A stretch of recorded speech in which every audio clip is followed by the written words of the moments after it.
Si aujourd'hui tu te bats en silence, si tu pries et que rien ne semble changer, si tu as l'impression que Dieu est loin alors que ton cœur est lourd, alors cette vidéo n'est pas un hasard. Il y a des moments où Dieu ne retire pas l'épreuve, parce qu'il veut t'apprendre à dépendre totalement de lui. Quand tes forces s'arrêtent, quand les hommes te lâchent, quand les solutions humaines échouent, Dieu commence à agir.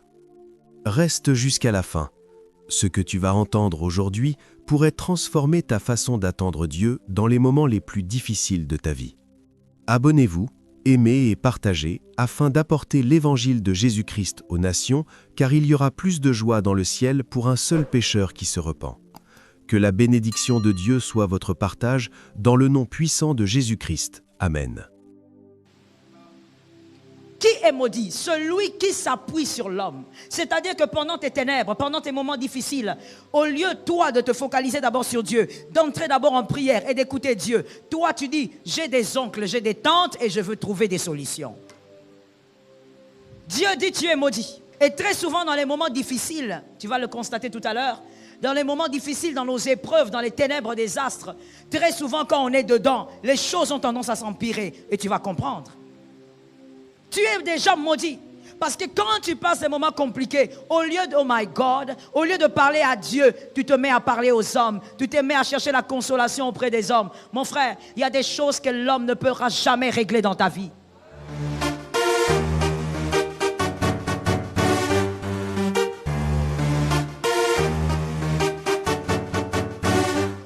Dépendre et s'attendre à Dieu. Que quelqu'un me dise dépendre. Ou que quelqu'un me dise s'attendre. Dépendre et s'attendre à Dieu.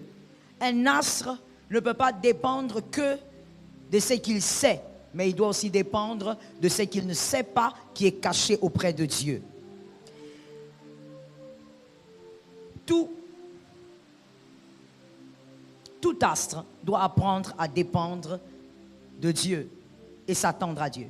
Voilà pourquoi Dieu permet ces ténèbres sur nos vies, ces difficultés, ces épreuves étranges, des fois qu'on n'arrive pas à expliquer. Tout astre dans ces ténèbres qui s'agite est lui-même en train d'amplifier ces ténèbres. Tout astre doit savoir que dans les ténèbres, dans chacune des ténèbres, il faut avoir la bonne attitude. Et c'est ce qu'on a cessé de dire, on n'a pas cessé de dire depuis la semaine passée. Dans chaque ténèbre, dans chacune des ténèbres, tu dois avoir l'attitude qu'il faut. Lorsqu'un astre, pendant ces ténèbres, essaye de régler ses problèmes par lui-même, il crée l'agitation et cette agitation l'enfonce. Que quelqu'un me dise, ça l'enfonce. L'astre doit apprendre à dépendre totalement de Dieu pendant ces moments-là. Totalement. Ça s'apprend. Ce ne sont pas des choses qui arrivent automatiquement parce que vous êtes enfant de Dieu. Ça s'apprend. Voilà pourquoi Dieu vous fera passer par vos ténèbres. Que quelqu'un me dise, Seigneur, aide-moi ce soir. Voilà pourquoi généralement, pendant ces moments-là, c'est-à-dire pendant les moments de ténèbres, Dieu rend les personnes dispensables, indispensables. Plutôt, Dieu rend les personnes indispensables dispensable. Pendant ces moments de ténèbres, Dieu va s'arranger pour que les personnes qui sont d'ailleurs toujours disponibles ne le deviennent plus ou ne le soient plus. Les personnes qui ont été toujours là pour toi, que ces personnes ne soient pas disponibles pour toi. Parce que Dieu veut t'apprendre qu'il faut dépendre d'abord de lui. Et peut-être même, je dirais mieux, qu'il faut dépendre totalement de lui. Même les personnes qui étaient disponibles pour toi financièrement ne le seront plus. Parce que Dieu veut t'apprendre à dépendre d'abord de lui. Dieu veut t'apprendre pendant tes ténèbres, pendant tes difficultés, que tu dois savoir que Dieu est celui qui envoie le corbeau quand il veut. Et tu dois l'apprendre pendant tes ténèbres. Un astre qui ne passe pas par là n'a pas encore commencé à vivre sa vie chrétienne. Un astre doit passer par là. À des moments où Dieu t'enseigne lui-même. que partout où tu espérais avoir quelque chose, ce n'est pas possible. Et le corbeau va venir, mais au temps de Dieu, pas quand toi tu le veux. Il t'apprend à dépendre de lui, c'est-à-dire à dire merci Seigneur quand il te visite la journée. Merci Seigneur quand il te visite la nuit. Et merci Seigneur quand il ne te visite pas ce jour-là. Dieu va t'apprendre ça. Il va t'apprendre que c'est ça aussi la vie chrétienne. C'est ça aussi être enfant de Dieu. Apprendre à dépendre de Dieu exclusivement. Un enfant qui dépend de la poche du voisin est un voleur. Un enfant qui dépend de la poche du voisin, des finances du voisin, est un voleur. Tu dois apprendre à dépendre des finances de ton père. C'est ça un enfant normal. Que quelqu'un dise à son frère, c'est qu'il a compris. Dis rapidement, je vais avancer. Quand tu entends l'enseignement, c'est pour comprendre des choses. Tu dois être capable de transmettre ce que tu comprends. Un fils d'une maison qui a toujours l'œil sur les finances de la voisine, c'est un grand voleur. Il doit recevoir la délivrance. Toi, tu es enfant de Dieu, mais tu dépends que des choses visibles. Tu as un problème. Tu dois apprendre à dépendre de ton Père Céleste. Et il va te l'enseigner pendant les ténèbres, pendant tes ténèbres. Il va t'enseigner cela systématiquement. Que tu dois apprendre à dépendre de lui, même quand il se tait. Même quand il n'est pas bavard. Même quand il ne te donne pas de songe. Il ne te donne pas de message. Tu dois apprendre à dépendre de lui. Jérémie 17, 5. Jérémie 17, 5. La Bible dit dans la version Louis II, ainsi parle l'Éternel, maudit soit l'homme qui se confie dans l'homme, qui prend la chair pour son appui et qui détourne son cœur de l'Éternel. Maudit soit l'homme qui se confie en l'homme. La parole commence par dire maudit. Que quelqu'un me dise maudit. Dieu commence par dire maudit. Dieu, dans ce verset, ne dit pas pourquoi tu te confies en l'homme, pourquoi tu ne comprends pas. Dieu va directement commencer la phrase par une sentence. Maudit. Tu es maudit, peu importe la justification que tu vas donner. Tu es maudit, peu importe les raisons que tu peux présenter. Tes raisons peuvent sembler correctes selon ta chair, mais Dieu dit tu es maudit. Qui est maudit? Celui qui s'appuie sur l'homme. C'est-à-dire que pendant tes ténèbres, pendant tes moments difficiles, au lieu, toi, de te focaliser d'abord sur Dieu, d'entrer d'abord en prière et d'écouter Dieu, toi, tu dis, j'ai des oncles, j'ai des tantes et je veux trouver des solutions. Dieu dit, tu es maudit. Avant même de continuer la phrase et de dire ce qui va t'arriver, il dit d'abord, tu es maudit. Et très souvent, dans les moments difficiles, tu vas le constater tout à l'heure, dans les moments difficiles, dans nos épreuves, dans les ténèbres des astres, très souvent quand on est dedans, les choses ont tendance à s'empirer et tu vas comprendre. Tu es déjà maudit. Parce que quand tu passes des moments compliqués, au lieu de, oh my God, au lieu de parler à Dieu, tu te mets à parler aux hommes, tu te mets à chercher la consolation auprès des hommes. Mon frère, il y a des choses que l'homme ne pourra jamais régler dans ta vie. Je n'ai pas entendu des amens. Alors peut-être que si tu n'es pas un astre, alors je demande les amens des astres. Il y a des choses qu'un homme ne pourra pas régler. Des petites paroles de consolation qui vont s'arrêter un soir. Et quand on est adulte, même dans le Seigneur et même dans la vie, à des moments on comprend qu'on n'a pas besoin d'une paracétamol. On a besoin d'une cure qui va nous guérir une fois pour toutes. Mais quand vous êtes gamin dans le Seigneur, vous avez besoin qu'on vous console tout le temps. Vous avez tout le temps besoin que les gens vous disent ça va aller, ça va aller, ça va aller. Il y a des moments où on n'a pas besoin de ça. On a besoin d'un remède. Voilà pourquoi Jésus est un remède. Non, Jésus est un remède. La croix est un remède. Voilà pourquoi à un moment donné, Dieu a dit non, ça suffit. Ce peuple n'arrive pas à être sauvé. Pourquoi? Parce que tous ces prophètes ne sont que des paracétamol. Je veux amener un remède définitif. Une dose unique. Celui qui croit, il a la vie éternelle. Jésus est une dose unique. Donc tu n'as pas besoin dans ta vie d'être toujours là, en train de te plaindre à gauche et à droite, comment ta vie ne marche pas, parce que tu as besoin d'être consolé. Tu es en train de t'appuyer sur l'homme, tu es déjà maudit. Apprends à dépendre de Dieu pendant ces moments-là. C'est-à-dire quoi? Apprendre à dépendre de Dieu. C'est-à-dire, avant que je ne vous parle à vous, je parle d'abord à Dieu. Et c'est Dieu qui m'envoie vers vous. Je ne commence pas par vous. Dépendre de Dieu, c'est d'abord de parler à Dieu, madame, avant de venir vers moi qui est votre pasteur. Allez d'abord auprès de Dieu. Ne venez pas vers moi alors que vous n'avez même pas fait 3 minutes de prière avec votre Dieu. Allez d'abord auprès de Dieu et puis vous viendrez vers moi. Si évidemment Dieu vous envoie vers moi. C'est ainsi que la parole peut dire que Christ est le grand berger. C'est-à-dire qu'il y a des petits bergers. Avant d'aller vers les petits bergers qui sont prophètes, pasteurs, docteurs et tout ce que vous voulez, va d'abord vers le grand berger. Si le grand berger t'envoie auprès d'un homme, c'est lui qui a décidé. Mais dépend d'abord du grand berger. Aujourd'hui, l'église d'aujourd'hui, c'est normal, c'est l'église de la fin des temps. Nous aimons d'abord dépendre des hommes. J'ai un problème, le premier réflexe, où est le numéro du pasteur? Le pasteur est un homme. Et tu peux appeler, on t'apprend qu'il est en train d'agoniser. Tu peux appeler, on t'apprend qu'il est en coma. J'ai besoin des amens. Quand je dis une vérité, j'ai besoin des amens. Que l'esprit du serpent te quitte au nom de Jésus. Le pasteur est un homme. Tu peux appeler, on te dit qu'il est dans le coma. Et on te demande même de venir prier pour lui. Dépends d'abord de Dieu avant de dépendre des hommes. Non, si on m'impose les mains, ça va marcher. Tu n'as pas besoin qu'on te pose toujours les mains. La foi va au-delà des impositions des mains. Crois d'abord. Et croire d'abord, c'est ça, dépendre d'abord de Dieu. Tu sais qu'il est invisible, mais il est là. Parlons de l'invisibilité. Que Jésus nous aide.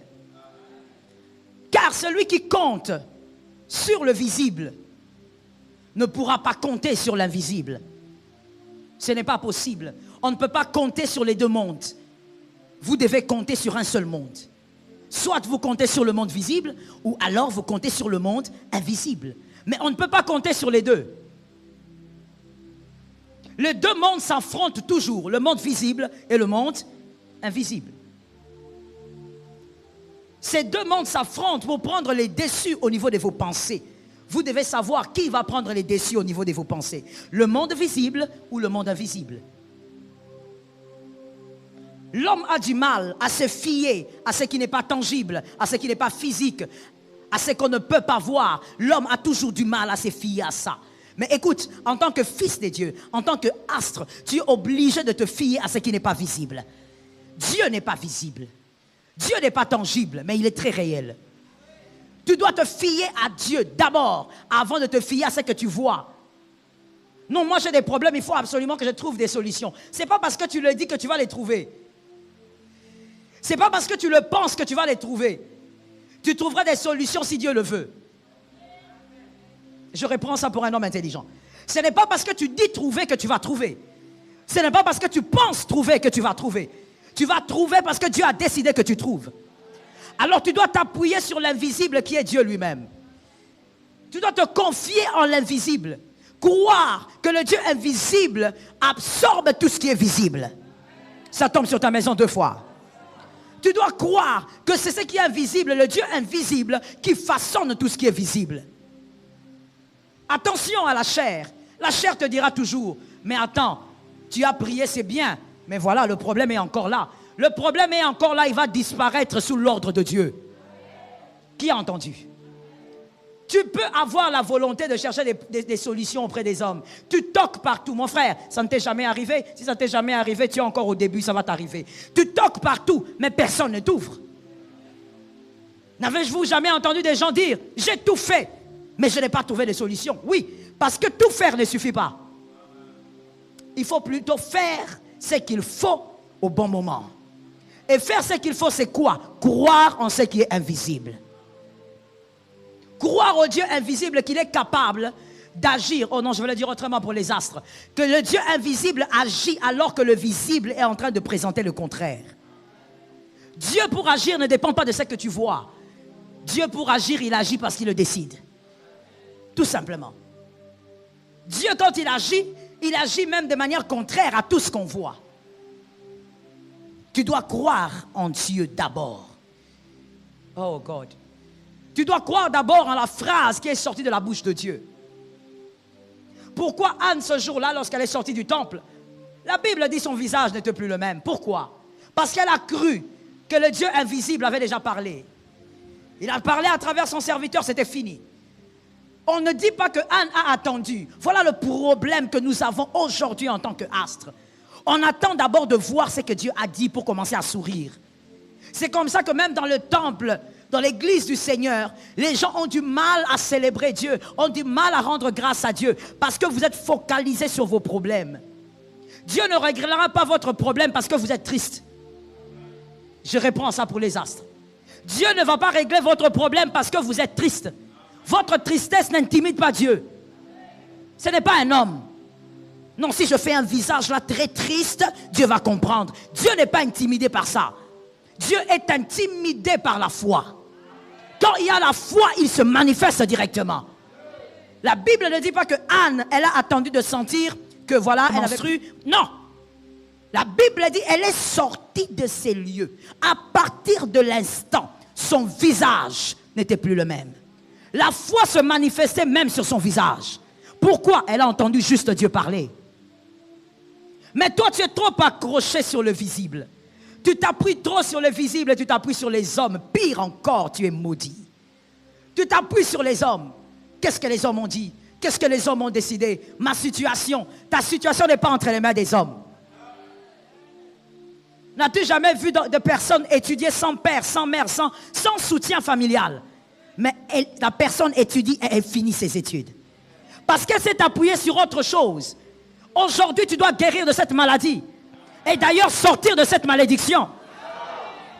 Tu dois arrêter. Même la femme mariée, elle doit d'abord s'appuyer sur Dieu avant de s'appuyer sur son mari.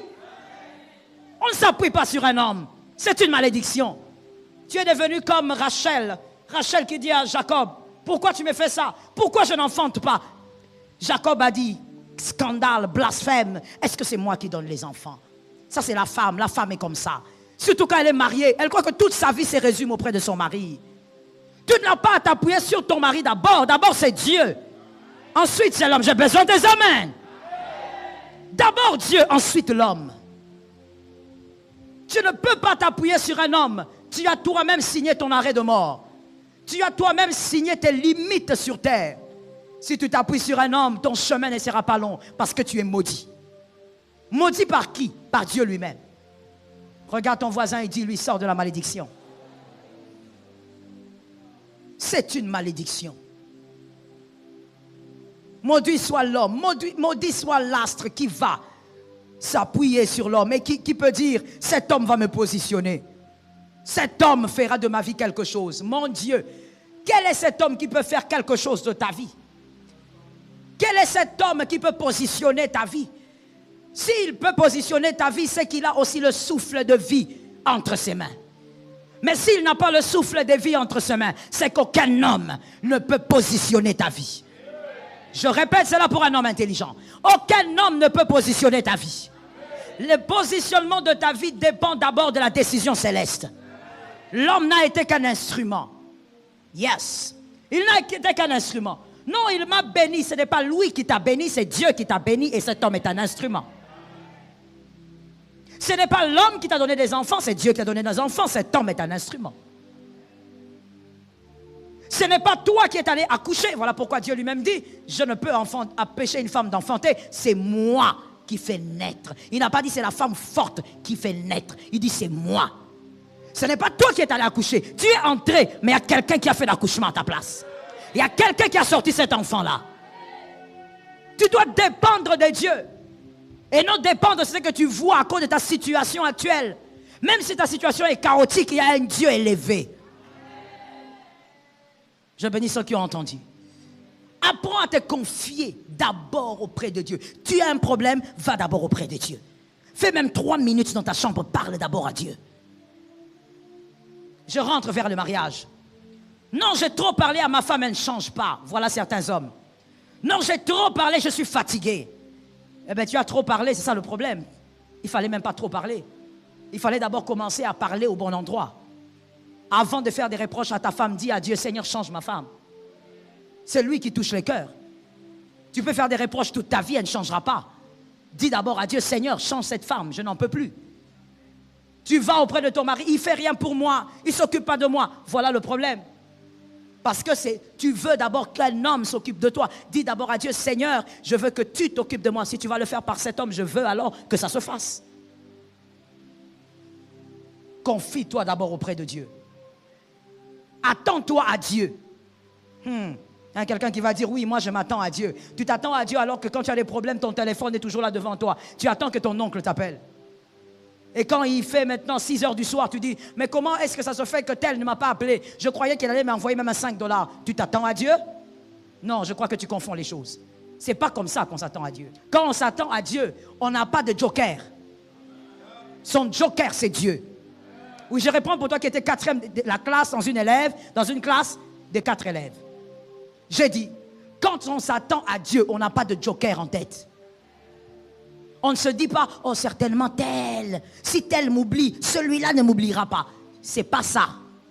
S'attendre à Dieu, c'est voir Dieu d'abord. Dieu seul, Dieu d'abord. Et Dieu va s'arranger s'il va toucher les hommes. Est-ce que quelqu'un m'entend? Celui qui s'attend à Dieu n'est pas rancunier. Que quelqu'un me dise, n'est pas rancunier. Tu es en retard, dis-moi, n'est pas rancunier. Celui qui s'attend à Dieu n'est pas rancunier. Pourquoi? Parce qu'il ne s'attend pas aux hommes. Tu me donnes, c'est bon. Tu me donnes pas, je ne comptais pas sur toi. Mais voilà pourquoi tu es malade. Voilà pourquoi tu as des maladies. Parce que tu t'attends aux hommes. Non, j'étais en train de trimer ici vraiment. Même les sœurs de l'église n'ont pas vu. Pourquoi tu t'attends aux sœurs de l'église? Qui t'a créé? J'ai entendu 2 réponses. Qui t'a créé? Qui t'a donné la vie? Qui t'a amené jusqu'à cet âge? Mais alors parle à Dieu. Pourquoi tu t'attends à l'appui de l'église? Non, l'église ne m'a pas aidé. Ce n'est pas l'église qui te fait vivre. C'est un Dieu qui te fait vivre. Voilà pourquoi des fois, nous nous plaignons, nous avons des cœurs noirs. Au lieu d'être délivrés, rancuniers pour rien. Non, j'ai souffert, je n'ai vu personne. Toi, tu voulais voir qui? Tu ne lis pas bien la Bible, mon frère. Tu voulais voir qui? Si les frères viennent te faire du bien, c'est parce qu'ils le décident, gloire à Dieu. Mais ne t'attends pas à ça. Ne t'attends pas à ça. Fais ta vie avec Jésus.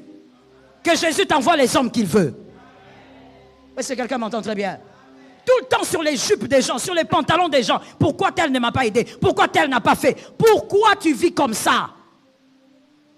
Mon souci ce soir, c'est que quelqu'un soit délivré. Pourquoi tu vis comme ça? Pourquoi tu vis comme un mendiant alors que tu es un père? Living Jesus of mercy. Pourquoi tu vis comme quelqu'un qui est orphelin? Même si tu es orphelin de père et de mère, il y a un père plus grand que tout ça. Celui-là ne meurt pas. Il est sur le trône. Jamais on ira au deuil de Dieu. Jamais on dira, voilà, notre Dieu est mort. Non, non, non. Il est vivant. Il est plus que vivant. Si les hommes ne veulent pas, compte sur Dieu. Quand tu as le regard fixé sur Dieu, tu ne vas pas penser aux hommes, même dans la famille. Tu ne seras pas en train de dire, oh, il n'y a que les enfants des autres là qu'on aide, quand c'est nous. Quand tu comptes sur Dieu, tu ne regardes même pas ça. Quand on te fait du bien, tu dis, ah bon, c'est une surprise pour toi, tu dis, gloire à Dieu. Et tu avances. Ton cœur n'emprisonne pas les hommes. Tu sais pourquoi tu as beaucoup de gens dans ton cœur que tu emprisonnes? Parce que tu indexes toujours les gens. Il faut qu'ils m'aident. Il faut. Je veux te guérir avec une parole. Et même si tu ne guéris pas, le Saint-Esprit va le faire. Personne n'est obligé de t'aider. Personne. Sur la terre des hommes ici, personne. Personne n'est obligé. Pourquoi tu vis avec ce genre de système de pensée? Qui t'a communiqué ça? Est-ce la famille? Qui t'a communiqué ça? Que les gens sont obligés de voir. Les gens sont obligés. Mon frère, je ne suis pas en train de tuer la compassion. Je suis en train de te parler des valeurs que doivent avoir un astre. Si les gens compatissent, tu acclames Jésus. Mais si les gens ne te regardent pas, tu avances avec Jésus. Tu es focalisé sur Jésus. Les gens de personnes qui réfléchissent comme ça ont moins de problèmes même dans l'église locale. Ah oui, tu me vois pas, je passe. Tu es là à l'église, tu dis, ah, moi j'étais là debout, mon frère est passé avec sa voiture devant. Frère, Si le frère là te transporte, gloire à Dieu. S'il te transporte, c'est sa voiture qu'il passe. Mais le problème avec toi, c'est que tu t'appuies trop sur les hommes. Tu t'appuies tellement sur les hommes que tu n'as que des béquilles faibles. La Bible dit, l'agneau de Dieu est la béquille du boiteux. Tu lis la Bible ou tu ne lis pas? Si tu lis, tu vas dire amen à ce verset. Il est la béquille du boiteux. Cette béquille-là, même quand le boiteux va vieillir, la béquille sera solide. I like it. Même quand le boiteux aura des rides, même quand le boiteux aura des cheveux blancs, la béquille, elle ne vieillit pas. Jésus de Nazareth, l'homme de Galilée. Appuie-toi sur Jésus. Ça va t'épargner beaucoup de blessures inutiles de l'âme. Non, mais quand j'étais dans des problèmes, il n'y a personne, il n'y avait que la sœur Marianne qui était venue. Tu comptes même. Donc toi, tu es au niveau où tu comptes même les gens qui sont venus te voir. C'est trop triste. Tu es trop loin. Tu les comptes. Mais tu es encore trop loin parce que tu as une longue vie à vivre. Tu les compteras encore. Il arrivera des moments où même cette personne-là ne viendra pas. Pourquoi tu les comptes? Oh Jesus. Écoute une sagesse de la vie à retenir, à l'enseigner à tes enfants si tu le peux. Celui qui vit bien, qui vit en paix avec son âme et avec les hommes, c'est celui qui trouve toujours des bonnes raisons à placer sur l'erreur des autres. Qui n'a pas compris? Lorsque tu veux vivre en paix avec les hommes, arrête d'être là à commencer à compter leurs erreurs. Tu finiras d'abord par blesser ton âme inutilement et tu en auras encore et encore ce genre de problème. Mais voici comment vivre en paix. Quand quelqu'un fait des choses, trouve une bonne raison à poser sur ça. Non, j'étais malade, ils ne sont pas venus, ils étaient certainement occupés. Pourquoi? Parce que tu ne comptes pas sur les hommes. Et d'ailleurs, même quand tu es malade, qu'on vienne te voir ou pas, mon frère, c'est la visite là qui va te guérir. Toi, tu as besoin de guérison, de consolation. Non, j'ai besoin d'entendre. Tu as besoin de guérison, de consolation. Tu as besoin de guérison. Tu te plains de quoi?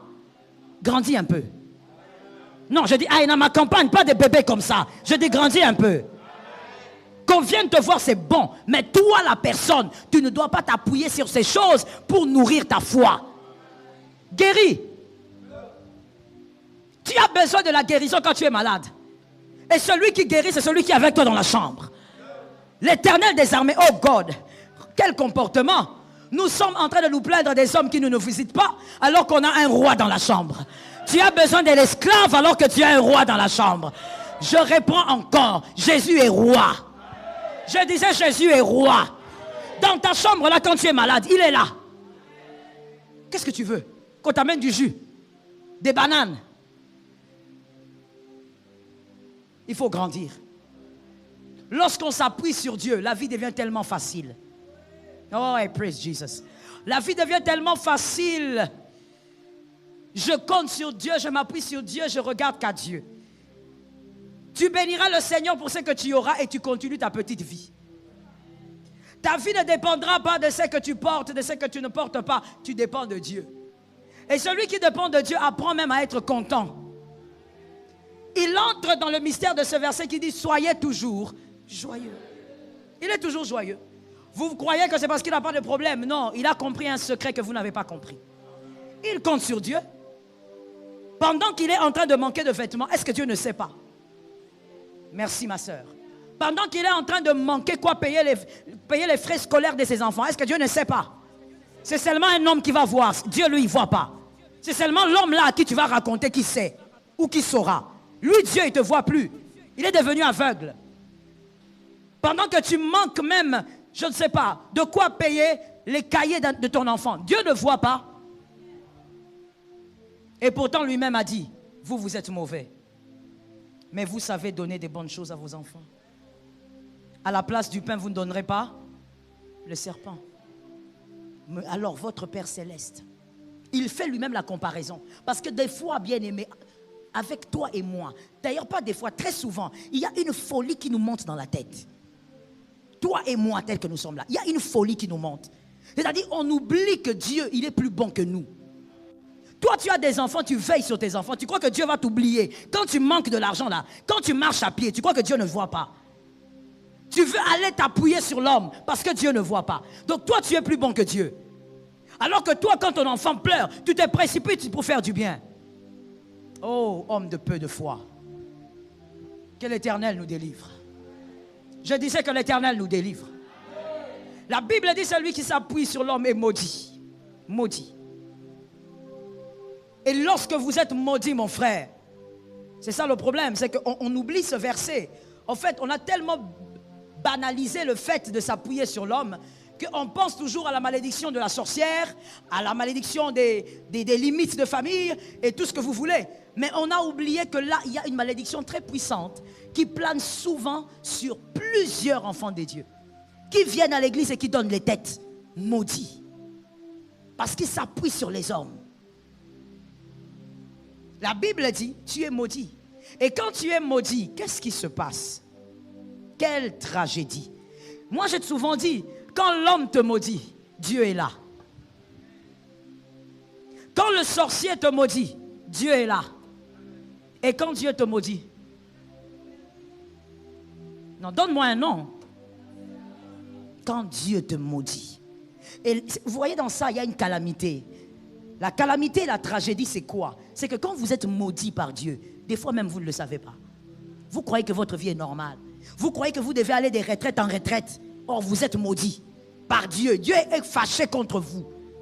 Parce qu'à un moment de votre vie, vous vous êtes appuyé sur l'homme. Je te pose d'abord une question. Je dis ce soir, et même pas seulement ce soir, tout le séminaire est un séminaire de conscientisation. Dis-moi, toutes les fois où tu t'es appuyé sur l'homme, est-ce que tu as déjà demandé pardon? Est-ce que tu t'es déjà repenti? Mais tu jeûnes, tu entres en prière, tu entres en retraite. Alors que Dieu est contre toi. En 2016, tu t'étais appuyé sur un homme. Mais tu n'as jamais demandé pardon. Jusqu'aujourd'hui. En 2005, tu t'étais appuyé sur un homme. Dieu t'avait dit des choses, tu n'as pas obéi. Tu es allé chercher la solution par toi-même. Est-ce que tu t'es repenti? La malédiction plane sur plusieurs. Avant de chercher la sorcière, regarde d'abord ta propre vie par rapport à ce verset.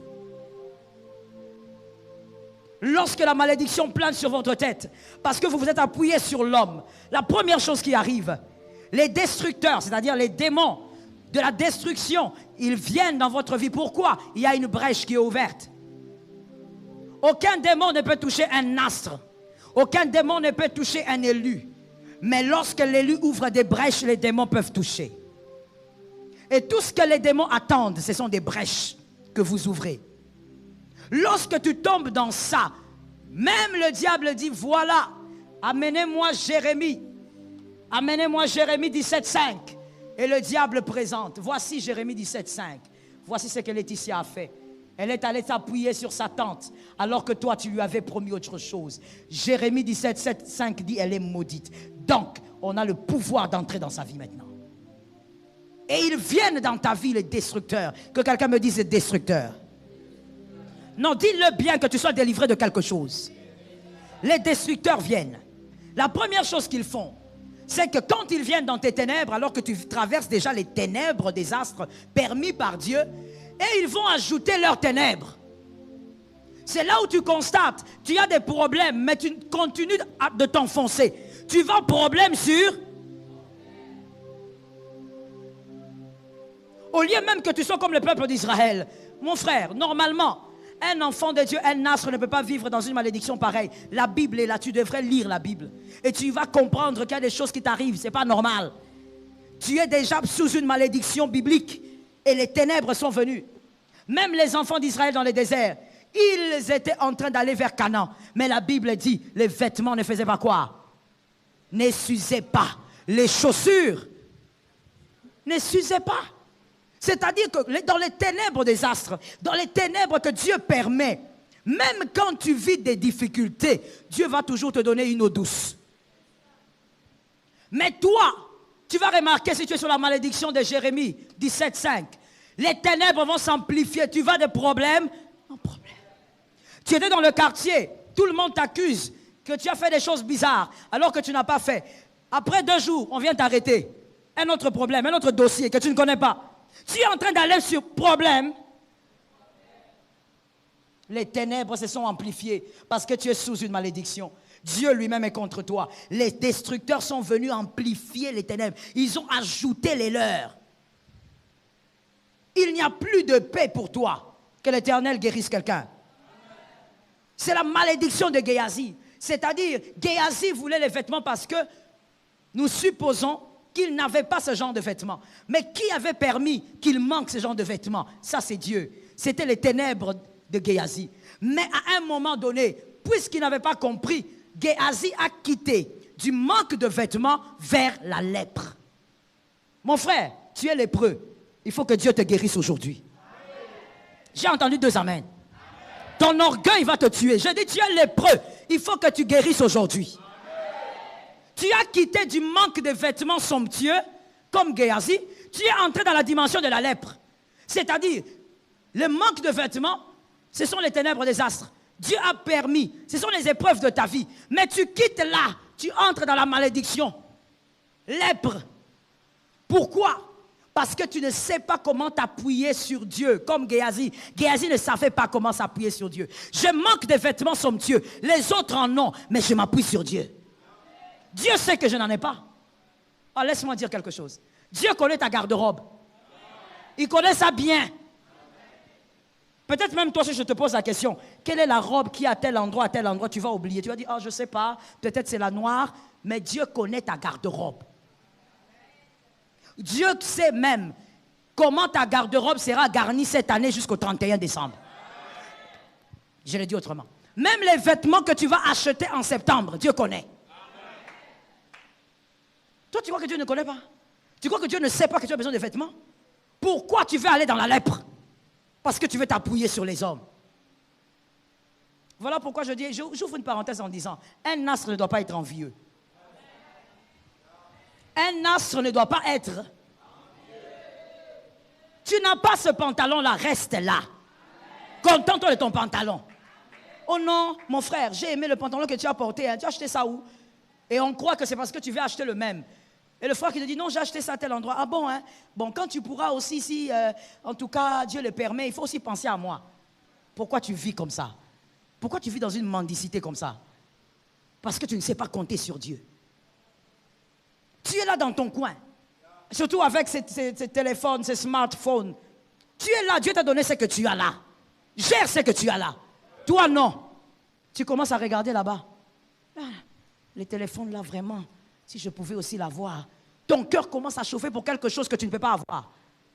Que quelqu'un dise à son âme, ce que je ne peux pas avoir, ce n'est pas à ma portée. J'ai entendu seulement Léonel.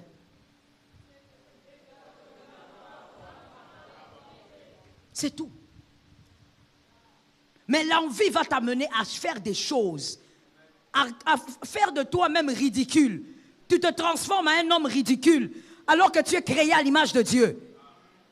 Ce que tu n'as pas, reste là. Dieu sait que tu n'as pas. Tu commences à aller creuser même là où on ne creuse pas. Est-ce que quelqu'un m'entend bien? Que l'envie quitte vos cœurs au nom de Jésus. J'ai entendu 2 personnes. Que l'envie quitte vos cœurs au nom de Jésus. Contente-toi de ce que Dieu t'a donné. Il y a quelque chose, moi, qui m'étonne sur la terre des hommes. Sous le soleil, ça m'étonne toujours. Et je crois que ça m'étonnera toujours. Tu envies les vêtements. Tu envies les smartphones. Tu envies. Mais pourquoi ça ne t'arrive pas d'envier les bons caractères là que les autres ont? C'est aussi à envier, non? Pourquoi tu ne peux pas envier? Tu te dis, ah, comment cet homme-là, vraiment, il est patient comme ça? Comment cet homme-là aime Dieu comme ça? Toi, non. Toi, tu n'envies que les choses matérielles. Ton cœur va gonfler. Est-ce que quelqu'un m'entend? Vous savez, la terre des hommes est bizarre. La terre des hommes, elle est méchante. Depuis que Adam et Ève ont péché, il y a trop de bizarreries sur la terre. Toi, tu vas aller comme ça, tu dis, ah, sœur Marianne, vraiment, j'ai aimé ta robe. Est-ce que tu peux pas aussi, quand tu iras acheter aussi pour moi? Elle dit, ok, il n'y a pas de problème. Si Dieu permet, je vais acheter. Mon frère, après un moment, tu remarques, ma sœur, puisque c'est une sœur qui demande une robe. Après un moment, tu commences à remarquer que quand tu vas saluer la sœur Marianne, elle change des chemins. Je sais que tu as déjà remarqué ça pour toi-même. Pense à ça pour toi-même. On ne veut pas te le dire, mais dès que seulement même le frère Léonel te voit, il change. Il crée une occupation. Tu n'as pas compris, je vais expliquer. Par exemple, là, à l'église, à la fin du culte, il est là, le frère Lionel est en train peut-être d'attendre quelqu'un. Dès que toi, tu approches, parce que ça s'est déjà répandu, c'est que tu ne sais pas, c'est ça. Que quelqu'un me dise, les hommes sont compliqués. Voilà pourquoi il faut vivre avec la sagesse sur la terre. L'homme est compliqué. Ce que tu ne sais pas, c'est que ça s'est déjà répandu que yo sengaka sengaka. Mais ça, tu ne le sais pas. Que ça s'est répandu que toi, tu demandes trop et tu demandes tout. Et maintenant, dès que le frère Lionel va te voir là, même s'il attendait quelqu'un, il fabrique. Sœur Léonce, viens un peu. Il se déplace. Pourquoi? Parce qu'il sait que si tu viens là, ça sera, donne-moi. Ceci, j'aime ton stylo, j'aime tes baskets. Toi, tu aimes toujours tout ce qui est chez les autres. Apprends à te contenter de ce que Dieu te donne. Vous savez, quand quelqu'un commence à aimer vos baskets, il aime vos habits, il aime vos cheveux, il aime votre montre, il aime votre bague, même votre bague d'alliance. Elle aime. Il va commencer un jour à aimer votre mari, il va aimer votre femme. Toi, tu aimes tout ce qui est chez les autres. Regarde aussi ce qui est chez toi et contente-toi de ce que Dieu t'a donné. Je veux que quelqu'un dise à un voisin, contentons-nous de ce que Dieu nous donne. J'espère qu'un astre sera parlé. Qu'un autre astre dise, je dois me contenter de ce que Dieu me donne. Oui. Oh. Tu es là comme ça, tu es assis, tu commences à regarder les écouteurs de l'autre. C'est quelle marque? J'aime tes écouteurs. Merci. Ce sont des bleus. Ça se voit que c'est bleu. Mais ton problème, c'est quoi? L'envie. Tu ne sais pas regarder ta poche. Tu ne sais pas te contenter de ce que tu as. Tu as toujours les yeux par-ci. Que Dieu te délivre au nom de Jésus. Lorsqu'on est maudit par Dieu, oubliez de ce verset, parce qu'on s'appuie sur les hommes. La deuxième chose que les destructeurs font, les esprits impurs, ils vont imposer l'atmosphère de la destruction dans ta vie. On les appelle les destructeurs. Ils vont imposer l'atmosphère de destruction. Tu vas remarquer que même dans ta maison, tout s'est détruit. Même à l'occasion de rien. Tu te réveilles le matin. Non, d'abord, avant de te réveiller, tu vas d'abord dormir. Tu vas dormir, tu regardes ta télé jusqu'à, je ne sais pas, peut-être 22 heures. Tu te réveilles le matin, tu allumes la télé est abîmée. À l'occasion de rien. Tu vas toucher à la radio, c'est abîmé. En fait, autour de toi, tout commence à faire quoi? Voilà. Tu ouvres ta valise ou ta garde-robe. Les vêtements que tu aimes, mangés par les rats. Des rats que tu n'as jamais vu circuler dans la maison. Donc tu ne comprends pas pourquoi tout autour de toi s'abîme. Mon frère, c'est un très mauvais signe que tout autour de toi s'autodétruit. Ce n'est pas normal. Dieu n'est pas le Dieu de la destruction. Même à la croix, là où il y avait une totale destruction de la chair de Jésus, Jésus a donné la vie aux brigands. Je bénis l'âme qui a entendu. Même à la croix, le symbole d'une malédiction, d'une grande destruction, Jésus a donné la vie à la croix. Ce n'est pas normal que toi dans ta vie, tout s'est détruit. Quand seulement, ce n'est pas parce que tu touches, hein. Tu constates seulement que tout ce que toi tu as commence à s'auto-détruire. Il y a un problème. Au lieu d'évoluer, tu rachètes ce que tu avais déjà. C'est une malédiction. La vie est une vie d'évolution. Tu achètes une voiture, ça doit être en bon état, même s'il y a des fois des pannes et autres, on arrive à gérer et ça avance. Et puis un jour tu as l'argent, au lieu d'acheter toujours une voiture, tu fais quoi? Tu achètes une deuxième. Mais toi, tu as une voiture que tu as achetée cher. Il y a trop de pannes, tu répares, et puis finalement, c'est détruit. Et puis après quelques temps, tu achètes une autre. Et encore la même chose. Tu es dans un cycle de destruction.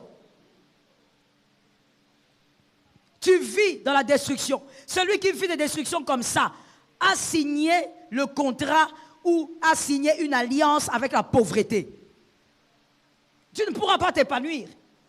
Mais là, c'est quand il y a les ténèbres. Les destructeurs sont déjà là. Parce que tu es maudit au fait. Parce que tu t'es appuyé sur un homme. Aujourd'hui, cette année, en 2021, au début de l'année en janvier, tu t'étais appuyé sur un homme. Tu n'as pas écouté Dieu. Dieu t'avait interdit. Mais tu as insisté. Comme tu es là, tu es maudit. Tout s'est détruit. Quelqu'un d'autre, on va lui donner $500. Il arrive à s'épanouir. Pouf, il monte par l'onction et par l'intelligence. Mais toi, on t'a donné $500. Aujourd'hui, tu es off, tu es vide. Tout s'est détruit là où tu es. Tu entres dans une maison. Lord, il y a un frère qui a vécu ça. Que quelqu'un lève sa main droite et dise, Seigneur, délivre-moi du mal. Seulement tel que tu l'as dit là, le Seigneur te met quelque part de bien. Un frère, il va louer une maison avec sa femme. Cette maison-là, elle était bonne. Il y a eu même des habitants avant eux. Il n'y a jamais eu ce genre de plainte. Mais quand lui, il arrive, il dort la première nuit, deuxième nuit, il pleut gravement. La pluie entre de partout. C'est comme si on enlevait les toits. Ils ont l'impression qu'ils dorment dehors. Donc ça tombe comme ça. Quand le matin, il dit non, non, non, au propriétaire. Non, non, non, non, non. Ça, c'est quelle maison? J'ai loué ça cher. Comment ça? Il y a la pluie qui entre là. Il y a des gros trous. Ah! Il dit, frère, avant toi, il y a des gens qui ont habité ici. Il n'y a jamais eu ça. Mais moi, je vous dis, on n'a pas dormi, on était mouillés. Ah. Le proprio a dit, ok, on va te donner une autre. En entendant, alors on va voir par où c'est habité. Je n'ai jamais entendu ce genre de plainte, mais on va quand même vous déplacer. Comme le proprio avait plusieurs appartements, on déplace le gars. Et quand il parle là même, il parle. Quand on le déplace là, il parle. Il ne faut pas jouer avec les gens. Hein. Quand les gens dépensent, il faut respecter l'argent des gens. Or, il y avait quelque chose derrière lui. Ce n'était pas la maison qui était un problème, c'était lui qui était un problème pour la maison. Il est allé dans un autre appart, arrivé là-bas la nuit. Il dort bien la première nuit. Deuxième nuit, il y a des cancres là qui surgissent de partout, qui vous entrent même là où vous ne pouvez pas imaginer. Il se réveille avec sa femme, les deux. Chasse au cancre là. Toute la nuit, les matins, les yeux rouges. Fatigués. Ils disent, mais finalement, c'est quoi vos maisons ont quoi? Les appartements ont quoi? Le monsieur qui regarde, il dit, ah, il y a encore un problème là-bas. Oui, ça ne va pas. Hein, c'est quelle genre de maison comme ça, avec des cancres là? Ah. Bon, moi, je n'ai qu'une dernière que vous allez occuper et on va voir. Il change encore. Et là encore, il murmure et il parle. Quand il arrive là-bas, ce ne sont pas des cancres là. Ce n'est pas la pluie qui est contre lui. Cette fois-là, maintenant, ce sont des rats. Des rats qui montent, qui descendent, qui font un film autour d'eux. Tu connais les genres de rats où... Je ne sais pas si tu connais, parce que ça dépend. Les genres de rats où tu viens, tu veux le menacer, il te menace. Ça veut dire qu'il te regarde, il te menace. Ce ne sont pas des rats qui sont en train de fuir. Non, non, non. Le gars regarde, il dit, ce n'est pas possible. La même nuit, je ne peux pas dormir dans cette chambre. Il va dormir avec sa femme dans sa famille. Le matin, il revient. Il dit au proprio, j'en ai marre. Le proprio qui lui dit, chut, calme-toi un peu. J'ai compris. Toi, tu es un problème pour moi. Je vais te remettre ton argent. Va chercher la maison là où tu veux. Ceux qui te suivent là, il faut régler avec. Le gars, il regarde, il dit, ah, tu m'as dit ça? Il dit, oui, je te dis ça. Il y a des choses qui te suivent. Mes maisons n'ont rien. Ah bon? Il a quitté cette maison-là. Mon frère, calamité sur calamité le poursuivait. Alors qu'à l'église locale, il était responsable. Calamité sur calamité. Pourquoi? Le problème, c'est que la malédiction qu'il y a sur sa tête ne vient pas d'un sorcier. La malédiction qui est sur sa tête vient de celui qui contrôle la nature. Même la nature est contre toi. Même la nature te combat. Tu es devenu Jonas. Quand toi, tu arrives à un endroit, même la colonne qui ne pouvait pas tomber, tombe. Ça tombe sur les pauvres gens qui sont là. Parce que tu es maudit, maudit par l'Éternel. Tout s'est détruit autour de toi. Sois délivré au nom de Jésus. La troisième chose que les destructeurs font, lorsque vous ouvrez cette brèche, la dépendance envers les hommes, ils vont fermer les cœurs des hommes. Ils vont bloquer le cœur des hommes. Je dis, mon frère, j'ai l'habitude de te dire, ne laisse pas le diable même arriver devant ta véranda. Ne le laisse pas même arriver devant le portail. Refuse que le diable approche ta maison. Énergiquement, il faut refuser. Quand le diable arrive, il crée toujours des choses bizarres. Il va fermer les cœurs des hommes. Tu vas commencer à constater que même les hommes qui t'aimaient commencent à te repousser. Mon frère, il faut faire attention. Il faut faire attention à certains signes. Tu vas constater que les hommes ne te sont plus favorables. Les hommes ne te font plus du bien. Ils ne veulent pas d'ailleurs. Même celui qui te faisait toujours du bien ne veut plus. Les cœurs des hommes sont fermés.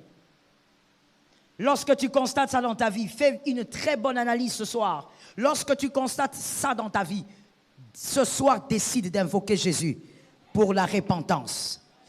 Les esprits de destruction vont empêcher aux hommes de te faire du bien. Les hommes vont toujours penser te faire du bien, mais ils ne te feront pas du bien.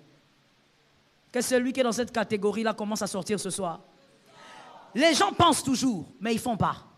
Et ils se limitent à penser. Ah, Laetitia, tu sais, j'ai pensé à toi. D'ailleurs, je pensais te faire ceci, ceci. Oh, je t'appelle demain. Ça, c'est limite là. C'est seulement, je t'appelle demain. Donc, je veux dire à quelqu'un qui est ici, il y a des gens qui ont beaucoup de rendez-vous avec ton téléphone. Mais aucun rendez-vous ne se réalise. Oh, je veux t'appeler. Je veux t'appeler. Ils pensent te faire du bien, mais ils ne le font pas. Alors que Dieu, oh, que quelqu'un me dise, nous avons un Dieu. Dieu, il peut envoyer même un oiseau très loin, vers le sud, venir te faire du bien là où tu es. Ça tombe sur moi même 3 fois. Il peut envoyer un oiseau même venant de l'Est venir te faire du bien là où tu es. Est-ce que quelqu'un m'entend? Mais toi, les gens te promettent, les gens te disent, à sens tes talents, à sens tes potentiels, mais ils ne font rien avec toi. Ça se limite au niveau de leurs pensées. Non, tu sais, toi, ton père nous avait fait beaucoup du bien. En tout cas, il faut qu'on se voie. Viens un peu demain en ville, prends ma carte. Mon frère, la carte, elle va vieillir, va pourrir dans ta poche. Tu vas aller là où on t'a donné le rendez-vous, tu appelles, soit. Depuis que tu as commencé le numéro qu'on t'avait donné là, ça ne passe pas. Toi, on pense seulement te faire du bien, mais on ne te fait pas du bien. Cette année, combien de personnes t'ont promis? C'est arrivé. Je t'ai dit, c'est un séminaire aussi de conscientisation. Combien de gens t'ont dit, on va faire du bien à ton mari, et ils l'ont fait? Combien? Combien de promesses tu as? Toi, écoute mon frère, ne sois pas celui qui trimballe les promesses. Sois aussi celui qui vit l'accomplissement des promesses. Ça tombe sur moi-même 3 fois. Ne sois pas seulement celui qui trimballe les promesses comme ça, comme des charges. Tout le monde te promet. Tout le quartier t'a promis. Mais personne ne te fait du bien. Tu es bloqué dans un monde de promesses. Non. L'astre doit avoir un pied dans un monde de promesses, un autre pied dans le monde de l'accomplissement. Comment tu pourras dire que Dieu a accompli les promesses si tu ne les vis pas? Tu dois les vivre. Est-ce que quelqu'un m'entend? On va penser te faire du bien, mais ça n'arrive pas. Au-dessus de ta tête, il y a quelque chose qui repousse l'accomplissement. Il y a toujours quelque chose. Lorsque tu vois les gens semblent être disposés à te faire du bien, mais ils ne le font jamais. Que quelqu'un lève sa main droite et dise, cette fois-ci, ça doit changer. Ça tombe sur toi si tu le crois. Voilà pourquoi, mon frère, on doit comprendre, toi et moi, nous devons comprendre ceci. L'invisible qui est Dieu, il est bien plus important que le visible que nous voyons. Et le Saint-Esprit qui est le paraclet, qui est l'enseignant, parce que la Bible dit, le Saint-Esprit vous enseignera toutes choses. Ce n'est pas seulement la parole de Dieu, mais il vous enseignera aussi à dépendre de Dieu. C'est le Saint-Esprit, quand ton cœur va commencer à chauffer là, parce que tu manques même 2 $, il va te dire, calme-toi, ça va aller. Calme-toi, ça va marcher. T'en fais pas, tu n'es pas en retard. Calme-toi. Le Saint-Esprit n'est pas seulement celui qui donne des miracles, il est celui qui t'enseigne à te calmer. Non, le foyer ici, ça ne va pas. Le Saint-Esprit te dit, calme-toi. Calme-toi, ça va aller. Le Saint-Esprit t'enseignera toutes. Et quand on dit toutes choses, c'est toutes choses. Il ne faut pas exclure des choses. Il t'enseigne tout. Il t'enseigne même à dépendre de Dieu. Oh mon Dieu. Le Saint-Esprit, une fois il m'a fait ceci. Il m'a dit, pour ce problème ici, attends. Ne cherche personne, reste là. Moi j'ai dit, ok, je vais rester là, au nom de Jésus. Je vais rester là, au nom de Jésus. Après 3, 4 jours, 1 semaine, 2 semaines, j'ai dit,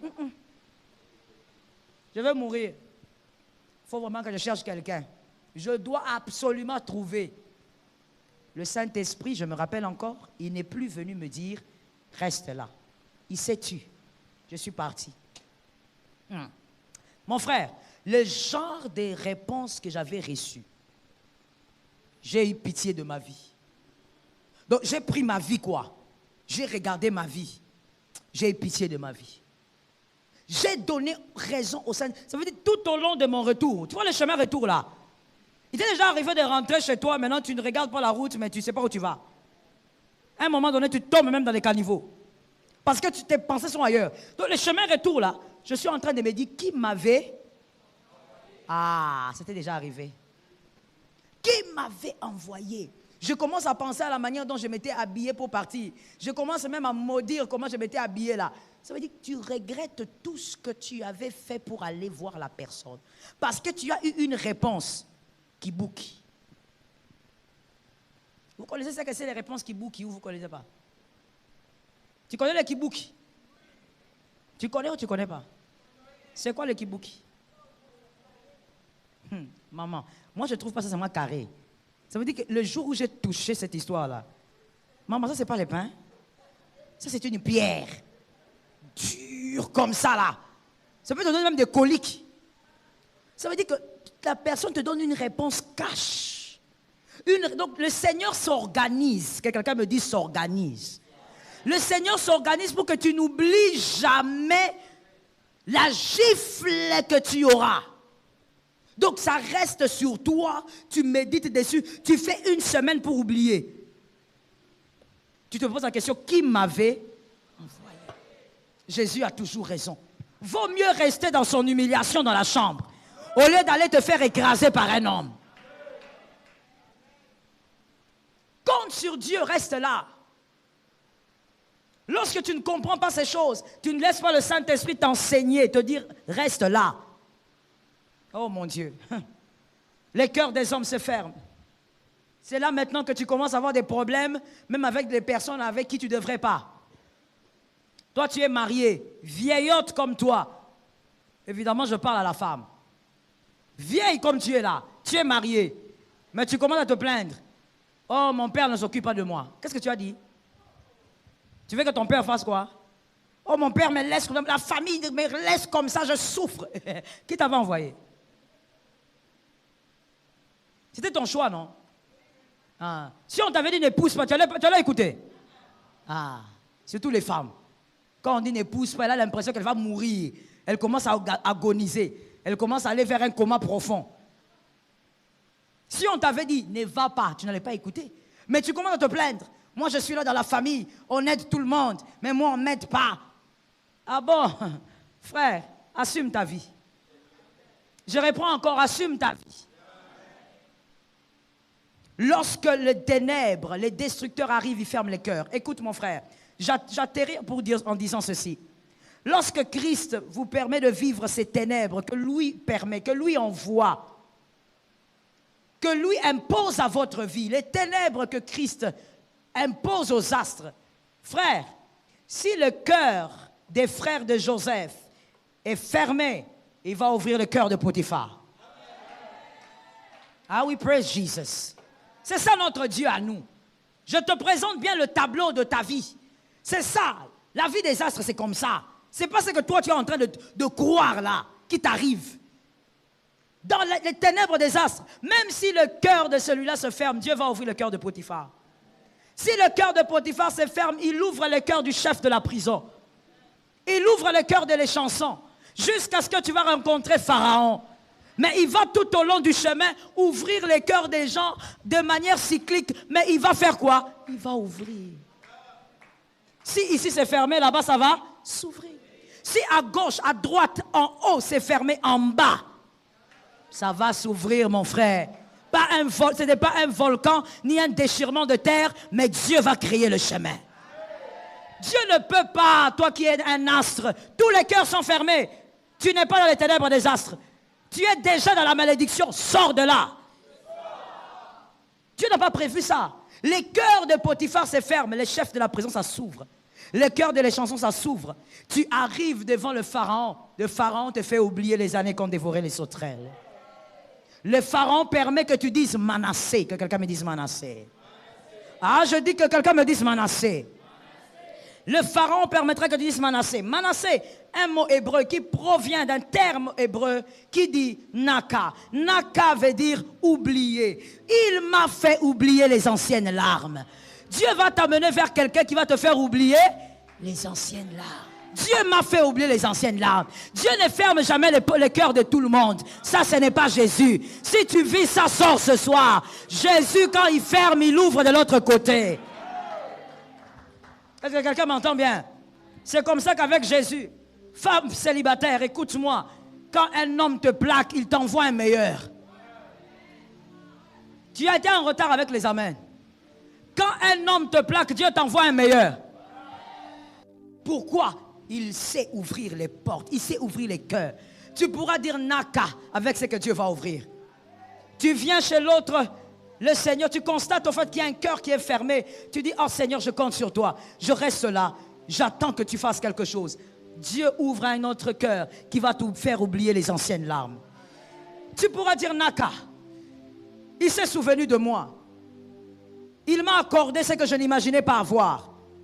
Ah, que Dieu te l'accorde. Mais celui qui dit Naka doit d'abord dire Yakal. Celui qui dit Naka, il m'a fait oublier. Il doit d'abord dire Yakal. Yakal, c'est un mot hébreu qui veut simplement dire s'attendre à Dieu, dépendre de Dieu. En anglais, c'est plus fort. To relate, to lay. Tu attends, tu attends. Tu t'appuies sur Dieu.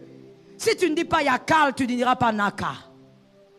Toi, tu veux dire Naka. Oh Seigneur, souviens-toi de moi. Non, il se souviendra de toi si tu apprends d'abord Yakal. Attends-toi à Dieu. Ne crée pas des solutions. Ne fabrique pas les solutions. Ne fabrique pas les issues de sortie. Laisse Dieu te présenter les issues de sortie. Si Dieu veut que ça soit un homme, tu sauras que c'est un homme. Lui-même, il va te l'imposer. Mais ne fabrique pas. Je finis en disant à un fils maintenant. Ne fabrique pas de gloire. Ne fabrique pas. Laisse Dieu t'amener à la gloire. Laisse Dieu t'imposer là où il veut. Apprends à dire Yakal. Je m'appuie sur Dieu. Vous vous appuyez sur vos chars. Moi, j'ai Dieu. Et quand tu t'appuies sur Dieu, tu t'attends à lui. Et il va te faire oublier les anciennes larmes. Tu pourras dire Naka cette année. Tu pourras dire, je ne pensais pas qu'un jour je pouvais oublier cette douleur. Oh oui, mon frère, ça t'arrivera. Tu vas oublier cette douleur-là. La douleur qui t'a empêché de manger pendant plusieurs jours. Mais un jour, tu diras, ah, Naka, il m'a fait oublier les anciennes larmes. Il a pensé à moi et il m'a fait oublier les larmes qui m'ont rendu incapable d'espérer à un moment donné. Dieu fait oublier les anciennes larmes. Mais les anciennes larmes ne peuvent pas s'oublier si vous avez vos regards fixés sur les hommes. Que Jésus nous délivre ce soir et que Jésus délivre ton âme. Merci Saint-Esprit. Si tu le fais bien. Si tu es décidé de le faire, tu le fais bien. Si tu es décidé de le faire, tu le fais très bien. Merci Jésus. Lève tes mains s'il te plaît. Ce soir, c'est une prière de repentance. Non, ce soir, je ne dirai pas tu seras béni en 2021. Tu seras peut-être béni, oui, mais par ton cœur. Ce soir, tu vas te repentir. Et si tu considères que toi, tu n'as jamais dépendu des hommes, que jamais en aucun jour, tu ne t'es appuyé sur un homme, eh bien, tu es béni. Ce que tu vas faire, alors, c'est que tu vas dire au Seigneur, aide-moi à ne jamais le faire dans ma vie. Aide-moi à ne jamais m'appuyer sur un homme, afin que la malédiction ne tombe pas sur moi. Mais si tu reconnais que même une fois, dans toute ton existence, tu t'es déjà appuyé sur un homme, contrairement à la volonté de Dieu, répands-toi. Et je ne te donne pas les paroles. Tu sais quoi dire à ton Père. Tu sais quoi dire.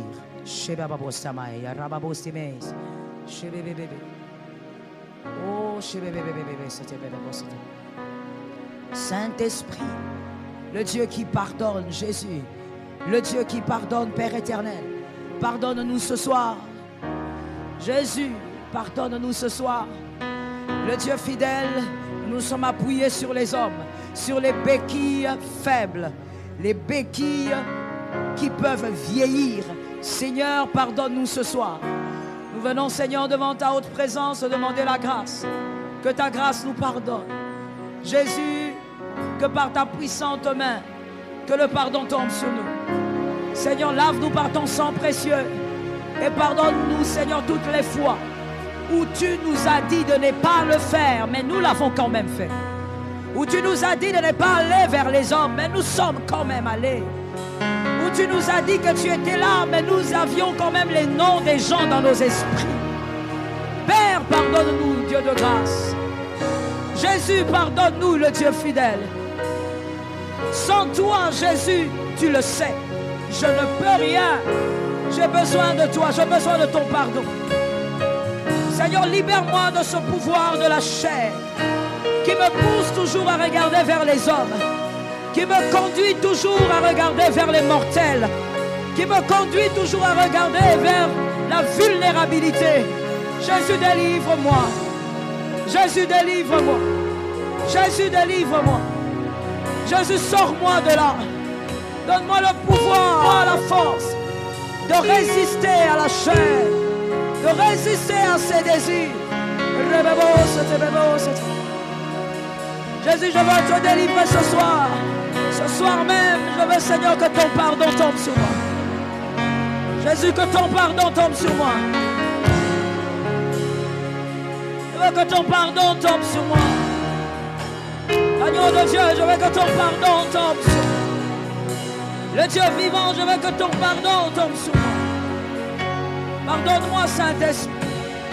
Pardonne-moi, mon Seigneur et mon Dieu. Tu as parlé, je n'avais pas écouté. Tu as ordonné, je n'avais pas obéi.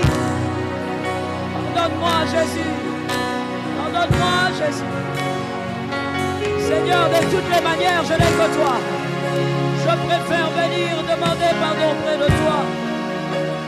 Je préfère demander pardon près de toi. Comme David le disait, je préfère tomber entre tes mains que tomber entre les mains de mes adversaires. Je préfère tomber entre tes mains, Jésus. Je préfère tomber entre tes mains, Seigneur. Même si tu me punis, c'est toi. Même si tu frappes, c'est toi. Même si tu décides d'être dur, sévère, ce sont tes mains qui le feront, mais pas les mains de mes adversaires. Jésus, pardonne-moi ce soir. Père éternel, je me fie en toi. Et j'ai l'assurance de ma rédemption. J'ai l'assurance de ma rédemption. Saint-Esprit, toi le Dieu qui soutiens mon âme. Soutiens mon âme à ne plus refaire ce genre de choses. Soutiens mon âme à ne plus brancher de cette manière, je refuse. Soutiens mon âme à ne plus brancher de cette manière. Je refuse cela au nom de Jésus de Nazareth. Au nom de Jésus de Nazareth. Au nom de Jésus, je refuse, Seigneur, de brancher de cette manière, de m'appuyer sur ce qui passe. Je refuse cela. Saint-Esprit, que ta grâce me préserve. Que ta grâce me préserve. Comme tu l'as dit toi-même, Seigneur, préserve-moi du mal. Préserve-moi du mal. Préserve-moi du mal. Rocher vivant, préserve-moi du mal. Je refuse de vivre de cette manière. Je refuse de faire partie des personnes qui subissent la malédiction. Préserve-moi du mal. Préserve-moi du mal. Au nom puissant de celui qui est vivant. Au nom puissant de celui qui a tout donné pour ma vie. Au nom puissant de celui qui s'est donné lui-même pour ma vie. Au nom redoutable de Jésus. Shalom bien-aimés dans le Seigneur Jésus-Christ. J'espère que vous avez aimé cette vidéo. Abonnez-vous et partagez pour porter l'évangile de Jésus-Christ aux nations, car il y aura plus de joie dans le ciel pour un seul pécheur qui se repent. Merci de faire partie de notre famille Wonderful Jésus-Christ.